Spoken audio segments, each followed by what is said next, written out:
Bonjour à tous, on se retrouve pour une nouvelle vidéo. Alors en toute spontanéité, je pense que je ne vais pas faire de montage, on va juste discuter. Et aujourd'hui, je suis avec Vincent, et je pense que vous l'avez déjà vu sur ma chaîne, mais si ce n'est pas le cas, je te laisse te présenter pour ceux qui ne te connaissent pas. Bonjour à tous, moi je suis Vincent Valenduc, je suis comme Walid, je suis médecin généraliste à Paris. Et aujourd'hui, on va parler de sujet de l'aidance parce que j'ai été aidant 14 ans auprès de ma mère qui a une maladie apparentée à Alzheimer qui a commencé à 50 ans, qui a duré 14 ans et qui nous a quittés l'année dernière à l'âge de 64 ans. Voilà, donc c'est vrai que c'est un sujet important. Sur ma chaîne, on parle beaucoup de médecine, je parle des maladies, etc. Mais c'est aussi bien de parler de cet aspect qui est celui de ceux qui sont autour, en fait, des gens malades. Comment ça se passe pour les personnes justement qu'on appelle les aidants et qui sont en fait de plus en plus nombreux en France. Je pense que tu as donné un chiffre dans ton livre. 11 millions d'aidants. Alors après, quand on est aidant, il y a différents niveaux d'aidance. Et puis, on va parler d'aidance quand c'est auprès d'un proche qui est malade, mais aussi d'une personne atteinte d'un handicap ou en perte d'autonomie. Et après, je pense qu'il y a aussi différents niveaux d'aidance. Moi, avec mon frère et mon père, on était sur un haut degré qui a duré pendant plusieurs années sur une maladie neuroévolutive. Mais parfois, le niveau d'aidance est un petit peu moindre, mais vous êtes quand même aidant parmi les 11 millions d'aidants. Bien sûr. Je pense qu'il faut que tu te rapproches un petit peu, parce que je ne suis pas sûr qu'il soit dans le cadre. Bon, si on fait des petits réglages comme ça en direct, faites pas attention. Mais d'ailleurs, parce que Vincent a sorti un livre, donc je suis devenu le parent de mes parents. Et en fait, à l'arrière, tu te dis qu'en 2030, un actif sur 4 sera aidant. Oui. En fait, le chiffre de la population, on sait très bien qu'il y a le vieillissement de la population et puis il y aura de plus en plus d'aidants dans les années à venir. Et pourquoi en fait j'ai voulu écrire le livre? Parce que comme toi, oui, on est médecin et moi en fait je me suis quand même retrouvé totalement démuni quand j'étais avec ma mère dans la maison. Enfin, je ne savais pas du tout vers quels organismes tourner. J'ai eu l'impression de me sentir un peu seul. Et puis, finalement, c'est ce que je ressens aussi quand je reçois des patients comme toi au cabinet. On a des patients, parfois des couples avec un aidant et une personne à soigner. Et en fait, ils ont des démarches administratives, c'est le parcours du combattant. Donc, je me suis dit, je raconte mon histoire. Alors, c'est une histoire assez personnelle, mais que j'ai voulu quand même garder avec un peu de lumière, et il y a beaucoup d'amour dans cette histoire. Mais au fur et à mesure du récit, je raconte les différentes étapes qu'on a mis en place, les choses qu'on a mises en place pour essayer de passer au mieux les différentes épreuves. Voilà, donc on va revenir un petit peu sur ce parcours, parce que je pense que ça intéresse aussi pas mal de monde de savoir ce qu'il faut faire quand on est face à cette situation. On a besoin de trouver des solutions pour aider la personne avec qui on est. Mais pour entrer un petit peu plus justement dans le sujet et comprendre l'histoire, je pense que, parce que tout le monde ne la connaît pas l'histoire, c'est bien de savoir justement comment ça a commencé et finalement qu'avait ta maman et pourquoi tu es devenu aidant. Alors moi, déjà, comme tu le savais, on a déjà discuté, j'ai repris médecine sur le tard, j'ai repris médecine avec 24 ans. Et donc ça, c'était en première année. Et quand j'étais en troisième année, donc là j'avais 26 ans, je revenais régulièrement chez mes parents tous les week-ends qui habitaient en Normandie. Quand je revenais le week-end, le samedi et le dimanche, quand je révisais dans la chambre les cours de chimie, biologie, ce que tu veux, d'anatomie bien sûr, en fait ma mère venait me voir 3 ou 4 fois par jour et elle me demandait qu'est-ce que j'avais envie de manger le soir. Au début je trouvais ça trop mignon, je me disais elle fait attention à moi, c'est cool. Mais en réalité à chaque fois je passais toujours la même commande entre guillemets, je disais je veux des œufs, je veux des œufs, je veux des œufs. Et finalement quand j'arrivais le soir j'avais tout sauf des œufs. Et je pensais que c'était au début que c'était une perte d'attention, pas de la concentration, j'en sais rien. Et en fait non, de plus en plus, tous les jours, et puis après jour, et puis plus fréquemment, et puis c'est devenu de plus en plus bruyant, avec l'oubli de mettre de la lessive dans la machine, ou oublier qui avait téléphoné. Donc je me suis rendu compte qu'il y avait quand même un problème neurologique, de mémoire. Et sauf que, rappelle-toi, quand on est en troisième année de médecine, on n'a pas vraiment appris les cours de neurologie, voilà, et à aucun moment je me serais dit qu'il y avait un problème neuro. Et puis pour moi, tout ce qui était Alzheimer ou apparenté à Alzheimer, en fait, ça arrivait beaucoup plus tard. Je pensais pas que ta maman avait quel âge? 50 ans. La maladie, hyper jeune. Les symptômes ont commencé à apparaître à 50 ans. Et puis il y a cette errance diagnostique. Pendant des années, on ne sait pas trop ce qui se passe. On voit le généraliste, puis le neurologue, et puis au bout 3, 4, 5 ans, 4 ans, le diagnostic commence, les hypothèses initiales commencent à s'affiner et on retient le diagnostic de maladie apparentée à Alzheimer. Oui, c'est ce que tu décris dans le livre. D'ailleurs, j'étais assez étonné en le lisant que ce soit aussi long pour que justement on pose le diagnostic à ta maman. Il faut revenir quand même 15 ans en arrière, tu vois, 15 ans en arrière. En fait, entre le premier symptôme, puis le généraliste, puis le neurologue, en fait, souvent les patients qui viennent nous voir au cabinet, quand on est quand même le premier rempart, le premier médecin, Moi, mon père, je me souviens très bien quand il est rentré du premier jour de la consultation, il m'a dit écoute, tout va bien, ta mère, la tension est bonne. Les patients, souvent pour les patients, quand la tension va, tout va. Oui. Il y a un peu de ça. Donc je pense que mon père a été rassuré. Et puis il n'y avait pas de forte anomalie notée pendant l'examen. Et puis il y avait une IRM qui avait été faite qui était aussi normale. Ah, l'IRM normale, ok, parce que tu ne mentionnes pas ça, je pense. Oui, mais je ne suis pas rentré dans les examens élémentaires, mais en fait c'est juste qu'il y a eu. Le diagnostic s'est fait vraiment au fur et à mesure. En fait, les maladies neuro comme ça, c'est pas sur une consultation. On fait l'évolution. Voilà, c'est ça. On fait une hypothèse, une évolution, puis des examens complémentaires qui permettent d'affiner le diagnostic. Puis j'imagine qu'en fait, 4 ans après le début des premiers symptômes, c'était beaucoup plus franc. Oui, c'est ça. C'était plus franc, et au début c'était vraiment irrégulier, pas fréquent, et puis au début on consulte pas tout de suite. Bien sûr. Et puis au fur et à mesure, entre le délai d'attente pour avoir des rendez-vous aussi, donc ça prend un peu de temps. Oui, surtout que tu n'étais pas à Paris, tu étais peut-être dans un endroit où c'était plus difficile aussi. J'étais à Rouen et mes parents étaient au Havre, mais avoir un rendez-vous c'était pas si simple, parce qu'aujourd'hui c'est compliqué d'avoir des rendez-vous, que ce soit spécialiste ou généraliste. Donc, et puis je pense qu'on n'a pas aussi tout de suite l'envie d'aller consulter un médecin, donc ça a un peu traîné. Et de manière générale, je pense que même si là c'était quand même il y a 15 ans en arrière, aujourd'hui je pense que ça a un petit peu évolué dans le bon sens, mais il faut quand même, tu fais pas le diagnostic d'une maladie neurologique sur une consultation. Et moi j'ai une question, je me suis posé d'ailleurs en lisant le livre, c'est comment on fait quand justement on a notre maman, pour pas qu'il commence à oublier, pour lui dire t'oublies. Parce que j'imagine que c'est pas simple de lui faire remarquer que y a un truc, parce que ça fait peur quand même. Au début, je le dis dans le livre, j'ai eu beaucoup de colère, mais en fait c'était de la peur. En fait, la colère que je ressentais, c'était tout simplement de la peur. Parce que c'est compliqué de voir sa maman bien sûr, j'imagine. Surtout à 50 ans, tu dis c'est très très jeune. Ouais, c'est jeune, j'ai une jeune maman et moi j'ai à peine 26-27 ans. Ouais, ça c'est dur en fait d'accepter. Puis une fois que tu comprends qu'il y a un souci, là tu es dans l'accompagnement. Tu plus dans le. Parce qu'il y a une période où je lui montrais chaque fois qu'elle se trompait, je lui disais tu t'es trompée. Enfin, horrible. Jamais. Je pense que beaucoup de patients font ça, mais c'est de la. En fait, moi je me disais ça va la faire réagir. En fait, si je lui dis mais non maman tu t'es trompée, je te l'ai déjà dit. En fait, c'était une erreur. Mais parce que j'avais peur, c'était de la colère. Et une fois que j'ai compris qu'elle n'y était pour rien, je l'ai accompagnée. C'est-à-dire que j'essaie de temps en temps moi-même de lui donner des petits indices pour essayer. Quand je voyais post-it, post-it sur la télécommande. Exactement, j'essaie de l'accompagner avec mon père et mon frère. Et parce qu'en fait, ils y sont, ils étaient pour rien. Bien sûr.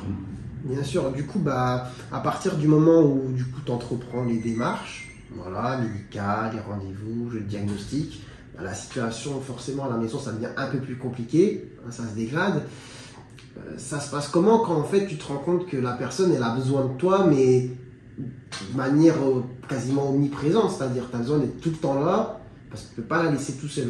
Ce qui est compliqué, c'est que comme c'est une maladie neuro-évolutive, dégénérative, les besoins ont commencé à augmenter de plus en plus, mais de manière totalement insidieuse. C'est pas du jour au lendemain où elle n'a plus su mettre une capsule et passer la machine. Sauf que quand tu es aidant, beaucoup d'aidants ont l'impression que c'est normal, et ils disent normal et naturel d'aider ma femme, mon mari, mes enfants. Et ils ne se rendent pas compte que au fur et à mesure, moi quand j'ai commencé le premier jour à J0 avec les premières aides que j'ai mis en place, j'ignorais le temps que ça prendrait sur des années, que la maladie allait évoluer de plus en plus. Puis finalement, j'avançais avec la maladie de ma mère, mon niveau d'aidance augmentait encore plus semaine après semaine, et puis un jour tu te réveilles et tu te rends compte que tu passes ta vie à aider ta maman, à prendre des rendez-vous. Mon père, mon frère et moi, on avait totalement réorganisé l'organisation de la maison. Et mon frère s'occupait de la logistique de la maison, le temps le jardin, remplir le frigo, gérer les factures, tout ça. Et moi, je gérais côté médical, l'organisation des rendez-vous entre l'infirmier, le kiné, voilà. Et mon père, lui, était l'aidant principal 24 heures sur 24 à la maison. Sachant qu'il était âgé quand même. Mon père avait quasiment le même âge que ma mère, 3 ans de plus. Âgé. Pas tant que ça, oui. Non, avec les années, comme ça a duré 14 ans quand même. Sur la fin, ma mère avait 64 et mon père 67. Mais donc oui, il était relativement jeune, mais il était impliqué 24 heures sur 24. Et quand il y avait un souci, un accident nocturne, c'est mon père qui changeait les protections et qui faisait tout. Pour lui, c'était. Il travaillait ton père? Et là, il commençait déjà à être à la retraite, mais pour lui, c'était l'amour de sa vie. Hein. Mes parents avaient un amour tous les deux très fusionnel, et pour lui, c'était normal de faire tout ça. Donc, effectivement, t'avances, et puis un jour, tu te rends compte que tu n'y arrives plus. Enfin, mon père commençait à fatiguer, mais pour lui, il fallait absolument continuer. Et mon frère et moi aussi, on mettait nos vies un peu de côté. La vie personnelle, c'était un peu dur. Moi, j'étais à Paris. Après, j'ai commencé à arriver à Paris pour travailler. Plus, je travaillais un peu comme des chroniques santé à la télé. Plus, en fait, je faisais rentrer 3 emplois du temps dans une seule journée. Et ça, au bout d'un moment... oui, en plus, tu y penses. Ouais, t'as une charge mentale. Tu penses tout le temps. Et en plus, c'est bien parce que quand tu donnes des chiffres, tu dis pas une personne sur 4, tu dis un actif. Ouais. C'est-à-dire, c'est vraiment en plus des personnes qui travaillent à côté aussi et qui doivent gérer ça en plus. Ouais, en fait, tu t'organises pour que tout rentre dans la même, dans la même journée. Et tu as l'impression que tu as beau avoir 24 heures, ça ne suffit jamais. Et c'est toute la difficulté, en fait, quand on est aidant, et je le vois aussi en consultation, je pense que toi aussi, la difficulté, c'est d'accepter d'être aidé. Oui, j'ai déjà vu. Il y a des gens, tu leur dis, mais... Ouais, et ça, l'erreur, je pense que même si on remonte à la première étape, c'est de comprendre qu'on est aidant. C'est-à-dire que c'est la première étape du début, c'est comprendre qu'on est aidant. C'est-à-dire que moi, j'ignorais ce mot, et un jour, je regarde la télévision et je vois une journaliste qui dit... qui parle des aidants. Et je comprends donc que mon sacerdoce porte un nom, c'est celui d'être aidant. Et alors, effectivement, je suis fils, j'étais le fils de ma maman, avec mon frère et mon père. Mais en réalité, j'avais un autre rôle, celui d'aider, faire prendre des rendez-vous, tout gérer dans la maison avec mon frère. Ça prenait un temps, une place incroyable dans ma vie. Et en fait, voilà, quand tu comprends que tu es aidant, tu envisages différemment la suite. Oui, la suite. Justement, la suite, comment tu l'envisages? Je vais juste regarder que ça filme bien, parce que, désolé si je fais des petites vérifications, mais je suis plus médecin que monteur vidéo, ça tourne. On parlait de la suite. Du coup, tu es dans le truc, tu vois, tu as un peu tes œillères comme ça, tu t'occupes de ta maman, tu gères tout. Finalement, tu dis que ça se dégrade avec le temps. Comment on envisage l'avenir quand c'est comme ça? On envisage, il n'y a pas de projection. C'est-à-dire que quand tu es aidant, et beaucoup d'aidants vivent au jour le jour. C'est-à-dire que tu te lèves le matin, tu regardes comment va être la journée, et puis tu te couches le soir, tu dis bon, ça va, ça n'a pas été la cata, et puis tu attends que le lendemain arrive. Mais il n'y a pas de projection sur du long terme, même si moi je connaissais médicalement à la fin. Mon frère et mon père, eux, n'étaient pas dans ce mood-là, mais voilà, tu vis au jour le jour, c'est vraiment... Il y a ce phénomène un peu ce qu'on appelle d'hyper-vigilance, où moi, 24 heures sur 24, je regardais mon téléphone pour voir si mon père m'avait pas appelé, si c'était pas passé un souci dans la journée, j'allais plus au cinéma parce que je savais qu'au cinéma je captais pas. Et donc au fur et à mesure, tu avances avec ma mère, j'avançais avec elle, mais mon niveau d'aidance augmentait, mon père commençait extrêmement à fatiguer, et je lui dis, mais papa, là, il faut... on est aidant, on commence à fatiguer, il faut des aides.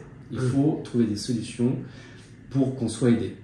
Et j'avais beau avoir eu un cursus de médecine, je ne savais pas trop les aides qui existaient. Moi, je ne sais pas si toi tu te souviens, mais j'ai pas souvenir que dans notre cursus, on ait eu un cours de les aides disponibles.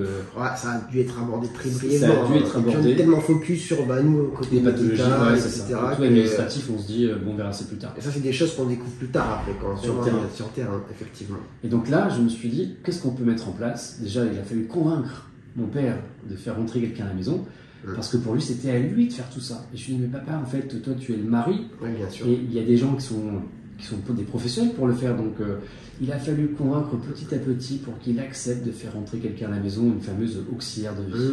Oui, d'ailleurs, à un moment, dans le livre, tu dis à ton père pour le convaincre que voilà, pour les toilettes intimes, etc., c'est un peu chaud quand même. C'est lui qui fait. Je lui dis, parce qu'en fait, il considère encore que c'est à lui de faire le travail.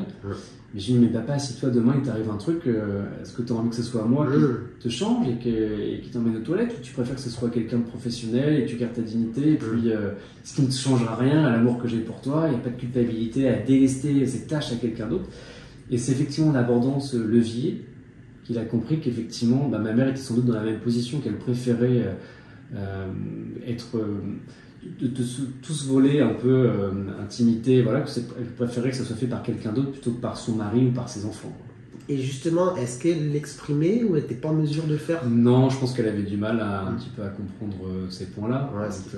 Donc, à partir de ce moment où mon père a compris qu'effectivement, oui, c'était nécessaire de faire rentrer quelqu'un, voilà, on a franchi le cap de faire rentrer à la maison une auxiliaire de vie. Alors au début c'était un petit peu laborieux parce qu'il y en a eu plusieurs qui se sont succédés, mais avec des niveaux un peu différents. Et puis quand on est aidant, on connaît absolument la personne à aider par cœur, on sait très bien ce qu'il faut faire, quelle heure, les habitudes, enfin bref. Que quand on fait venir quelqu'un d'extérieur, on se dit bah, on va pas jamais savoir faire. Mon père était un peu, dès qu'il y avait eu la moindre boulette, il me dit ah là une erreur, enfin bref. Et il cherchait toutes les excuses pour arrêter de l'extérieur. Et un jour est arrivée Mary Poppins. Ah oui. Était, moi, ça s'appelle pas comme ça. Elle s'appelle Sandrine. Sandrine, et qui a changé vraiment tout dans la maison. C'est-à-dire que ça a été une bouffée d'oxygène. Sandrine est arrivée, elle a su trouver la confiance de mon père et elle a pu accompagner ma mère dans ces petites tâches que nous on n'aimait pas. Enfin, moi je détestais donner à manger à mon mère, à la cuillère, c'était des moments un peu difficiles pour moi. Et du coup, Sandrine s'est occupée de tout ça. Et ce qui fait que quand on accepte d'être aidé, bah, ce temps que vous n'avez plus à. Enfin, dès que vous vous déchargez de ces tâches qui ne sont pas vraiment agréables, bah, ça vous permet de vous concentrer uniquement sur les moments d'échange avec ma maman, quand elle arrivait à sourire. Voilà, je trouve qu'être aidé, c'est vraiment une étape importante dans les danses. Oui, d'ailleurs, bonne question. Comment on fait en fait pour se faire aider, pour trouver des gens moi, je suis comme toi, c'est-à-dire que j'ai appris en marchant, c'est-à-dire qu'il y a plein de choses que je ne savais pas, et c'est pour ça d'ailleurs que j'ai voulu écrire ce livre. Mais l'une des premières étapes, je pense que c'est bien de faire un point avec son généraliste pour savoir quelles aides sont en place. Est-ce qu'il y a des aides humaines? Pour moi, il y a 3 axes: aide humaine, financière et matérielle. Donc, parfois, le généraliste, il peut aider. Enfin, nous, on peut prendre le temps d'aller vérifier sur Internet, parce qu'on n'est pas au courant de tout, mais on connaît les dossiers, la NDPH, la PA, la PCH, bref, on peut faire des petites recherches de notre côté quand le patient vient. Mais ça, j'insiste, je pense que c'est bien que le patient vienne, mais uniquement pour cette consultation, parce qu'on les connaît, les gens. Souvent, ils viennent avec une petite liste. Oui. Là, je suis d'accord avec toi. Une consultation, dossier NDPH, et une consultation. Ça prend du temps. NDPH, si on veut bien le faire. Et je pense qu'il faut venir tout seul, parce que souvent le patient vient avec la personne malade, et du coup ils viennent à 2, il y a beaucoup de questions. Enfin, c'est dur de faire deux consultations en une seule. Donc, bien sûr. Je pense que c'est bien de voir son généraliste et de venir que pour faire le point sur les aides. Parallèlement à ça, il faut aller dans les associations qui correspondent à la maladie que le malade il a, que ce soit maladie de Parkinson, Alzheimer ou un handicap. C'est toujours bien d'aller dans les associations spécialisées, parce qu'elles vont pouvoir orienter et dire les différentes aides possibles et adaptées à la personne. Et ça, pour moi, c'est les 2 clés. Et après, on connaît aussi, il y a des organismes, je ne sais pas si tu connais le CCAS, le CLIC. Centre communal d'action sociale. Exactement. Mais ça, on l'apprend, c'est pareil, tu as dû l'apprendre en exerçant ton métier. Oui, c'est ça. Est-ce que je connais? CLIC, je ne connais pas. C'est une autre structure qui va pouvoir te donner des informations sur ce qu'il est possible de mettre en place, des aides différentes sur ta région, dans le coin. Donc pour moi, je dirais vraiment le généraliste qui, lui, peut essayer d'orienter, de dispatcher après. Et puis les associations en lien avec la maladie, je pense que c'est 2 axes hyper importants à privilégier quand on veut avoir des réponses aux nombreuses questions qu'on a. D'accord, donc au final, toi, ça s'est fait comme ça, via ces recours, et tout doucement, les aides se sont mises en place. Ouais, on a mis en place les aides humaines, et puis aussi, mon père avait demandé des aides financières, parce qu'on était moi je suis un milieu ouvrier, voilà. Et puis, il y a plein de choses qui peuvent exister pour parfois participer sur le financement de l'aide humaine. Enfin, il y a plein de choses, même si on aimerait que le reste à charge soit minimal, parce que ça a un coût quand même. Bien sûr. Et puis aussi les aides matérielles, si on n'y pense pas, mais ça aussi, en fait, au fur et à mesure, on a commencé à avoir un fauteuil roulant sur prescription du médecin, tu vois, d'avoir un lit médicalisé, ça aussi sur prescription médicale. Avec le matelas. Exactement, le matelas anti-escar. Le lève-malade. Exactement, le lève-malade. Et en fait, au fur et à mesure que la maladie elle avançait, on s'est dit qu'il fallait adapter l'intérieur du domicile. Et alors, en fait, moi j'avais ce petit regard quand même de médecin où en me disant tiens, peut-être qu'on pourrait mettre ça, mais ce que je dis aussi aux patients, c'est qu'il ne faut pas hésiter. Nous, on avait aussi des infirmières qui venaient tous les jours à la maison. Il ne faut pas hésiter à demander à l'infirmière si elle a besoin de quelque chose pour améliorer son travail dans le quotidien. Et là, on a demandé, elle a dit oui, peut-être qu'un lève-malade. On a atteint un moment où le lève-malade me paraît bien. Et donc, effectivement, il ne faut pas hésiter à demander, parce que parfois, bien sûr, elles le font d'elles-mêmes, elles font la demande, elles savent très bien ce qui serait adapté. Mais parfois aussi, il faut faire un petit point et se dire est-ce qu'on pourrait demander quelque chose, un matériel particulier pour favoriser la prise en charge. Surtout que toi, tu étais dans le milieu médical, tu avais quand même un regard sur ce qui se faisait pour d'autres personnes. Mais c'est vrai que comme ton père ou ton frère qui ne sont pas du tout dedans, bah, c'est vrai, des fois, on ne sait pas du tout ce dont on a besoin, ce qui nous Ouais, mais aiderait. ce qui est assez fou, c'est que je trouve que l'aidant, Ouais. en fait, quand on est aidant, on développe des capacités incroyables. Un aidant, c'est quelqu'un qui est capable de s'adapter à plein de situations, à se transformer, à organiser. Il développe des capacités relationnelles parce que tu es capable d'échanger avec le kiné, l'infirmier et tout organiser à la maison. Puis mon père avait un don de créativité. Il était capable de transformer un gobelet pour que ma mère arrive à bien mieux boire. Enfin, en fait, je pense qu'il aurait pu gagner un prix au concours Les Filles, tu vois, mais non, mais en fait, l'aidant a une capacité d'adaptation assez incroyable. Donc, effectivement, oui, il n'avait pas les connaissances médicales pour savoir ce qu'on peut mettre en place, mais de lui-même, parfois, il me dit peut-être qu'on pourrait demander quelque chose pour soulever ta mère, parce que ce serait peut-être plus simple pour elle, moins de difficultés à la transporter. Voilà. Donc, il ne faut pas hésiter à échanger avec les professionnels qui interviennent à la maison pour savoir comment au mieux optimiser la prise en charge à la maison. Ok, bah justement, je vais poser une question sur les dents. Je vérifie encore une fois, désolé, si ça tourne bien. J'aimerais pas que ça s'arrête. Non, ça tourne. On a déjà parlé quand même d'1 minute, c'est pas mal. Hein. Mais on va continuer parce que j'ai des questions. Donc, ton père était dent, toi aussi, hein, mais je veux dire, ton père, c'est quand même un peu plus âgé que toi. C'est quoi justement les répercussions sur lui en fait en tant que personne, qui peut tomber potentiellement malade, etc., sur sa santé Mon père était dent 24 heures sur 24. Donc il est toujours dans ce symptôme d'hypervigilance tout le temps. L'épée de Damoclès au-dessus de la tête, il peut arriver quelque chose, il se réveille dans la nuit, il doit intervenir auprès de ma mère, il faut changer un drap, enfin bref. Ça use. C'est-à-dire que comme c'est au jour le jour, pendant répéter des semaines, des mois et des années, ça use physiquement et mentalement. Le fait d'assumer les portées, de la transférer et tout ça, il avait le dos, il est extrêmement mal au dos. Et puis la charge psychologique est juste monstrueuse. Donc c'est pour ça que c'est important lorsqu'on est aidant d'avoir un suivi aussi régulier chez le médecin et de venir, ceci je le dis, venez que pour vous. Venez, prenez un temps que pour vous. C'est-à-dire qu'il faut voir son médecin pour faire les dépistages, faire les contrôles qui sont nécessaires, parce que c'est uniquement quand on est en bonne santé qu'on permet de bien, on est au mieux, on est dans le meilleur état pour aider la personne qui en a besoin. Et ça, souvent on se dit bah non. Et je pense souvent à on parle souvent dans les avions en cas de dépressurisation de l'appareil, mettez d'abord le masque d'oxygène sur vous, puis sur l'enfant. Et pas l'inverse, parce que si vous le mettez sur l'enfant en premier et que vous tombez dans les pommes, pas faire grand chose. Non, c'est sûr, mais du coup, c'est passé comment pour ton père Il a suggéré ça ou Oui, en fait, ça a été un peu dur. Hein. Il a un peu mis sa santé de côté. Donc, à un moment donné, mon frère et moi, parce qu'en fait, même si j'ai écrit ce livre, on a été deux dans les danses. Mon frère et moi, on a été un duo intouchable. On a vraiment tout fait pour franchir les étapes. Mais malgré tout, mon père a aussi été fragilisé dans l'histoire et je suis devenu le parent de mes parents. C'est qu'à un moment donné, il y a la barrière s'est faite et j'ai aussi pris en charge avec mon frère, mon père. Donc on a été aidants fois deux parents. Ah, ça devient beaucoup plus dur parce que j'imagine qu'en plus, quand ton père arrive au stade où tu dois allaiter, ta mère est aussi très évoluée dans sa maladie, donc c'est encore plus lourd de ce côté-là. Ça rajoute un truc, tu te dis, ça n'en finit pas, quoi. Et donc, ce que je dis aussi dans le livre, je parle de ma psy. À un moment donné, je suis allé voir une psy qui s'appelle Églantine, et je trouve que d'avoir un soutien psychologique, ça m'a énormément aidé. Parce qu'en fait, ça me permettait pendant 3/4 d'heure, 1 heure, de me poser dans un cabinet médical, un cabinet de ma psychologue, pardon. Et ça me permettait de faire l'état des lieux de ce que j'étais en train de vivre, parce que souvent, quand on est aidant, on est en mode pilote automatique, on fait tout vite.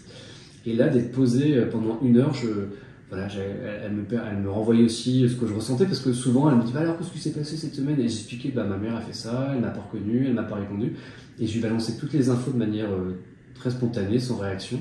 Et en voyant son visage un peu incliné la tête, en train de faire la grimace pour montrer qu'en fait c'était pas normal, que c'était douloureux ce que j'étais en train de vivre, j'arrivais à comprendre que c'était pas une situation si facile. Donc moi je pense que avoir une aide psy c'est indispensable. Maintenant ça a un coût, ça il faut le reconnaître. Il existe, tu sais, les CMP, centres médico-psychologiques qui sont débordés.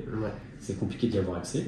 Donc ça, je pense que il faudrait qu'on trouve des solutions quand même pour permettre l'accès aux psychologues avec des prises en charge bien plus importantes que celle-ci. C'est sûr, mais au moins déjà ce qu'on peut assurer, c'est le côté médical, comme tu as dit, pas laisser sa santé physique en tout cas se dégrader. Généraliste, toi tu dois en voir sans doute, des patients.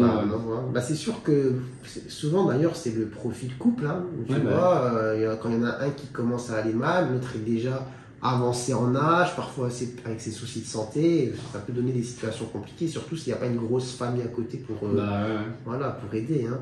Donc il y a des personnes voilà, qui n'ont pas d'enfants aussi, ça peut devenir très très compliqué. Et du coup, est-ce qu'il y a un moment, on s'est posé la question justement de mettre ta maman dans un EHPAD, enfin un truc adapté pour les personnes qui ont des maladies comme Alzheimer En fait, nous, quand la maladie est arrivée, mon père, mon frère et moi, on a vraiment fait bloc. On a essayé de porter ma mère au sens propre comme au sens figuré. Et on s'est fait la promesse de jamais l'institutionnaliser. Je pense que tu dois le voir au cabinet. Souvent, on voit des aidants qui, pareil, font tous la même promesse. Parce que quand on est à J0 au début de la maladie, qu'on arrive à gérer les symptômes, tu te dis, après tout, je vais gérer. Sauf que tu ignores le temps que ça va prendre. Nous, ça a pris 14 ans et la maladie a évolué. Et au fur et à mesure, plus on avançait, plus c'était compliqué. On a quand même réussi à tenir la promesse, à ne pas l'institutionnaliser. Mais moi, ce que je dis aux patients, parce que c'est aussi, je vois des patients qui au début disent non, je vais garder mon mari, ma femme, voilà. Mais parfois, malheureusement, il n'y a pas d'autre issue. C'est-à-dire que il ne faut pas culpabiliser quand on n'a pas d'autre solution que l'institutionnaliser, parce que ça permet aussi c'est un peu une protection des deux, et de l'aidant et de l'aider, parce qu'au bout d'un moment, quand on ne peut plus, on n'a pas trop choix, et que du coup, il vaut mieux privilégier un aidant en bonne santé qui ira rendre visite à un aidé institutionnalisé, et dans lequel il y aura juste un moment d'échange positif. Mais c'est très dur d'institutionnaliser des gens, et je pense que tu le vois aussi au cabinet. Moi, j'ai reçu des patients, une énorme culpabilité parce que de ne plus pouvoir. Donc voilà, moi dans ce livre, j'ai voulu. C'est vrai que nous, on a réussi à tenir, mais au prix d'un gros sacrifice. Ça, je le reconnais. Mais je tiens à dire aussi, il ne faut pas culpabiliser. Chacun aide à sa manière, avec les moyens qu'il a. Comme tu le disais, moi j'étais avec mon frère, on était très unis, mais il y en a qui n'ont pas d'enfants ou qui n'ont pas d'autres solutions, qui n'ont pas de famille autour pour être accompagnés. Donc là, parfois, il n'y a pas le choix. Puis c'est des questions, en fait. En vrai, un peu tout le monde a son avis sur le sujet, mais on a tous des avis en fait à froid là, quand on n'est pas concerné directement. Hein.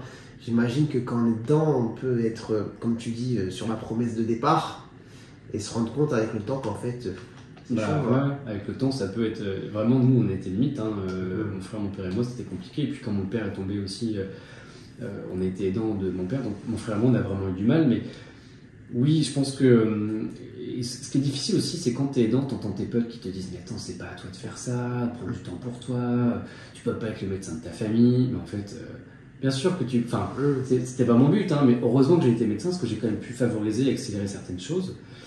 Mais je pense que voilà, chacun doit faire comme il peut, avec les moyens qu'il a. La culpabilité, c'est un énorme problème quand on est aidant. Tu ressens de la culpabilité tout le temps. Tu as beau travailler à 100, 200%, tu as toujours l'impression que tu peux faire plus, mais en fait, tu peux pas. Et ça, je le dis aussi, c'est-à-dire que moi, j'ai fait des erreurs aussi, enfin, à vouloir tout contrôler. Enfin, je pensais avoir...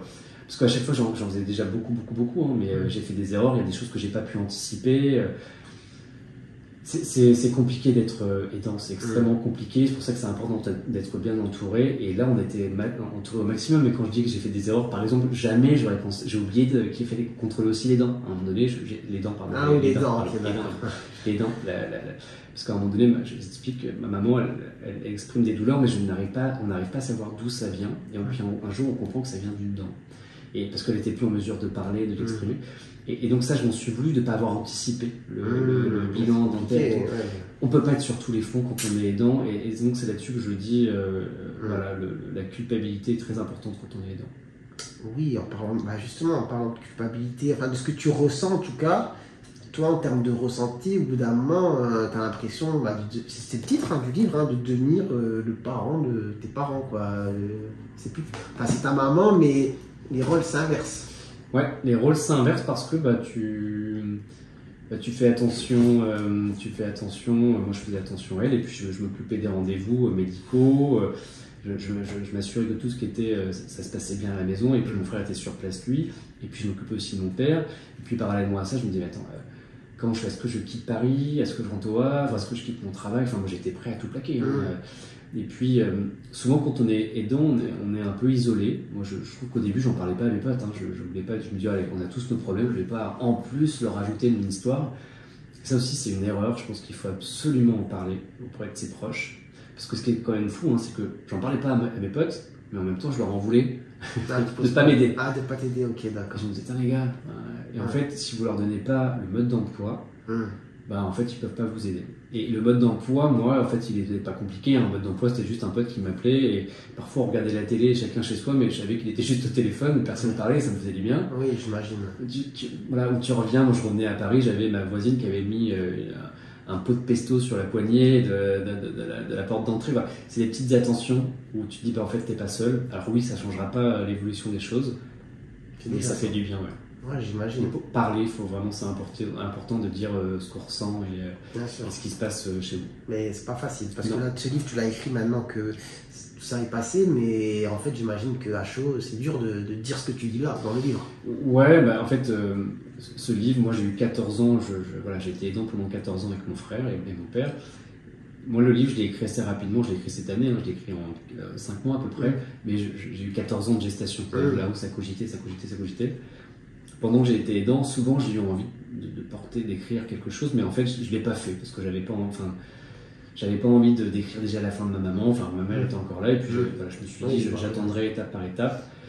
Et quand on m'a proposé l'écriture de ce livre, je me suis dit que ça pourrait aider. Et en fait, il avait pour 2 fonctions ce livre. La première, c'était qu'on parle des aidants, de mettre en lumière les aidants, parce que vraiment je me suis senti vraiment seul, et mon frère, moi, on s'est senti vraiment très seul dans cette maison. En Normandie, toute petite maison, voilà, on ne savait plus trop comment faire. Et puis j'avais aussi envie de mettre des petits conseils de temps en temps sur ce que moi j'ai pu mettre en place. Alors c'est pas du tout un manuel de survie, c'est pas le guide parfait de l'aidant, pas du tout. Et puis encore chacun fait avec la fonction de la maladie ou du handicap qui l'accompagne ou de la perte d'autonomie. Mais voilà, j'ai à ma façon délivré des petites pistes pour que ça aide, et puis aussi mis des mots sur ce qu'on ressent, parce que souvent on ne comprend pas trop ce qui se passe par notre tête, l'ambivalence. Je pense qu'il y a des gens qui vont se reconnaître, et puis 2, par exemple dans ma situation, quand je lis ton livre, tu vois, on anticipe, quoi, on se dit que ça pourrait arriver. Ouais. Voilà. Et donc là, au bout d'un moment, c'est vrai qu'on sait que les choses comme ça existent, mais quand on lit quelque chose de très descriptif, comme ça, avec beaucoup d'émotions, de ressentis, on se dit, oh purée, si c'était moi, c'est chaud quand même. C'est chaud comme situation. Sachant qu'elle est dure. Ouais, c'est sûr. Bah, moi, ce que j'aimerais que tu retiennes de ce livre, surtout, c'est bon.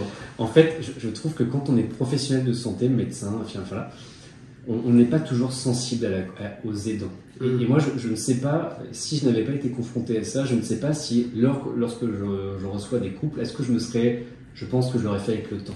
Mais là, je sais qu'aujourd'hui, je prends vraiment le temps de parler à la personne accompagnante, à l'aidante, et lui dire comment vous allez, on se revoit la semaine prochaine, faites attention à vous, on refait un point. Voilà. Je mets vraiment du temps pour l'aidant, parce que je sais que ça donne énormément ils accordent beaucoup de temps, ils passent de leur temps à s'occuper de la personne qui les accompagne en consultation. Alors, aujourd'hui, j'ai un regard qui est un peu différent, et parce que j'ai vécu ça, je sais ce que c'est d'être aidant, qu'on est plus fragile psychologiquement et physiquement, donc je prends le temps de le faire. Et je ne sais pas si j'aurais été un médecin comme ça si je n'avais pas vécu cette situation. Donc si toi, à la fin de la lecture de ce livre, tu dis maintenant, ouais, je prends conscience que ce que c'est qu'être un aidant, et c'est déjà très bien. Bah écoute, j'essaierai, mais du coup moi je suis médecin, et ceux qui nous regardent ne le sont peut-être pas. Si tu dois passer aussi un message aux gens qui nous regardent en fait, et qui sont qui sont de tout venant, c'est un truc à retenir. Moi là, je pense que ce qu'il faut retenir, c'est d'accepter d'être aidé. C'est la première étape. C'est très dur, hein, et accepter d'être aidé, ça ne veut pas dire que vous avez loupé quelque chose, ça ne veut pas dire que vous n'aimez pas votre proche. Non, accepter d'être aidé, au contraire, c'est vraiment optimiser et favoriser les moments d'échange, parce que vous allez mieux vivre la situation. Alors ça ne va pas changer le cours des choses, et encore une fois ça dépend du niveau d'aidance, mais accepter d'être aidé pour moi est capital pour bien aider le proche. Accepter d'être aidez-vous pour être au mieux. Et vraiment le message, je pense qu'on parle d'aider, ça a l'air très technique et tout, mais en réalité aider c'est avant tout aimer pour moi. Enfin, c'est vraiment c'est pour ça que j'ai accompagné ma mère et mon père, parce que dans cette famille, et on le sent dans le livre, il y a beaucoup d'amour, il y a aussi beaucoup de lumière, mais pour aider, c'est aimer, et pour le faire dans de bonnes conditions, c'est bien d'être aidé pour aller beaucoup plus loin. C'est un beau mot de la fin. Voilà, je pense que c'est un beau mot pour terminer, belle conclusion. Du coup, on peut, voilà, le livre, je le montre, donc le titre c'est celui-là, Je suis devenu le parent de mes parents. Voilà, donc de Vincent Valaduc. J'ai l'impression un peu d'être Laurent Ruquier. Dans son émission, ça fait comment? Je sais qui a changé, je crois. Donc enfin bref, vous avez compris. Mais en tout cas, voilà, le livre, c'est celui-là. Donc je le rapproche si ça vous intéresse de connaître l'histoire de Vincent et d'en connaître un peu plus sur le parcours d'Anne et Edouard. En tout cas, moi j'apprécie beaucoup le bouquin et puis je pense que ces discussions ont été sympas. Et ben merci pour l'invitation. Il n'y a pas de problème. Là on est chez moi, je lui ai donné à boire et tout ça. Je lui ai proposé des figues mais il ne voulait pas. Ils savent tout, super. Voilà, du coup écoutez, prenez soin de vous, de votre santé et puis nous on dit peut-être à bientôt pour une prochaine vidéo. Et puis voilà. Allez, ciao ciao. Alors attends, j'éteins. Hop.